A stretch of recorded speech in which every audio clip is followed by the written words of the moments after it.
Malappuram താനൂരിൽ cinema സ്റ്റൈലിൽ jewellery ജീവനക്കാരൻ തട്ടിക്കൊണ്ടുപോയി 1.25 കോടി രൂപയുടെ സ്വർണം കവർന്ന പ്രതികൾ പിടിയിൽ.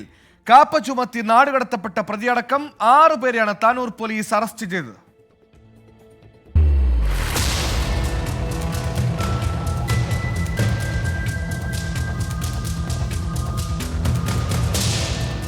തിരൂർ, താനൂർ, പട്ടാമ്പി സ്വദേശികളായ 6 പേരെയാണ് താനൂർ പോലീസിലെ പ്രത്യേക അന്വേഷണ സംഘം അറസ്റ്റ് ചെയ്തത്.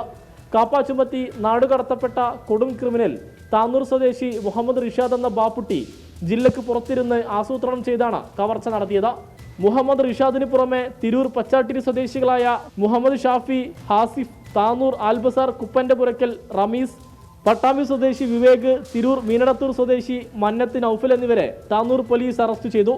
പ്രതികൾ ഉപയോഗിച്ചിരുന്ന കാറും 900 ഗ്രാം സ്വർണവും പിടിച്ചെടുത്തു. കൊല്ലം സ്വദേശിയുടെ പേരിലുള്ള ഫോൺ നമ്പർ ഉപയോഗിച്ചാണ് മുഹമ്മദ് റിഷാദ് കവർച്ച ആസൂത്രണം ചെയ്തത്. ശേഷം ഫോൺ സ്വിച്ച് ഓഫ് ആക്കുകയും ചെയ്തു. ഇക്കഴിഞ്ഞ മെയ് 2-ന് താനൂർ ഒഴൂരിലാണ് കവർച്ച അരങ്ങേറിയത്. കോഴിക്കോട്ട് നിന്ന് ജ്വല്ലറിയിലേക്ക് കൊടുത്തയച്ച സ്വർണമാണ് ജീവനക്കാരനെ തട്ടിക്കൊണ്ടുപോയി ആക്രമിച്ചു കവർന്നത്.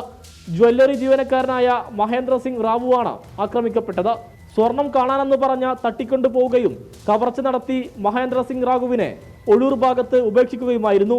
2 കിലോ തൂക്കം വരുന്ന സ്വർണ്ണാഭരണങ്ങളും 43.5 ഗ്രാം ഉരുക്കിയ സ്വർണ്ണക്കട്ടിയുമടക്കം 1.25 കോടി രൂപ വില വരുന്ന സ്വർണം കവർച്ച ചെയ്യപ്പെട്ടു. താനൂർ ഡിവൈഎസ്പി വി ബെന്നിയുടെ നേതൃത്വത്തിലുള്ള പോലീസ് സംഘമാണ് പ്രതികളെ പിടികൂടിയത്. 24 തിരൂർ.